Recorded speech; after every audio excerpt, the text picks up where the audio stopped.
items that we'll be using for today's project include an assortment of nozzles, and then the tool for the appropriate nozzle, and then finally there is a collar. You could find these tools at a local dealership that specializes in irrigation equipment, or at some place like Lowe's or Home Depot. All right, so now we're in the field, and this head has already been installed, so it's in the ground.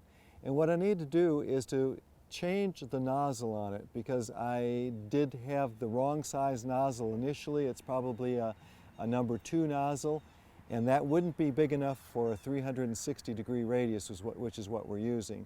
Instead, I'm going to put in a number 6 nozzle. So I've selected the nozzle. It's a number 6 nozzle, and we're going to go ahead and use the little tool. This happens to be a K-ring, so I'm going to use the tool for picking that up. We'll lift it out of the ground, and in order to make it easier to make that installation, I'm going to go ahead and use this collar to hold this in the upright position. So I'll set it down here, and it's going to drop down to the point where it hits the collar, so it's going to be hard to see.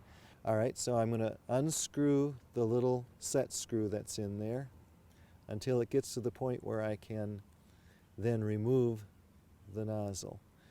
It feels like it's up high enough. I'm going to take a quick look at it. I think I'll lift this up.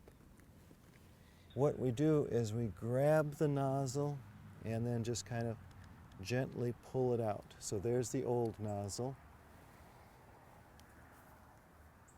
Then we'll take the new one with the little wings up toward the top, the tabs, and that screw, of course, has to go in where those tabs are. So we want to make sure we put it in so that kind of lines up with the screw tabs. So it's right about there, and then we push it in all the way, such that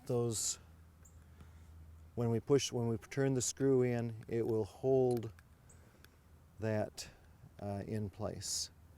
So I'll turn this around, and then we'll look at it, see that it looks like it's going in the right place. I'm going to push it in just a little bit further.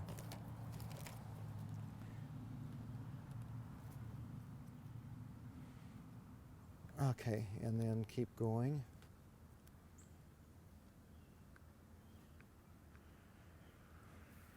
Now, it looks like that's down far enough to hold it in place. Shouldn't be any problem. I will take the collar off and let it plop down. So that's the way we adjust the irrigation heads. I'm Peter Gallagher with State by State Gardening.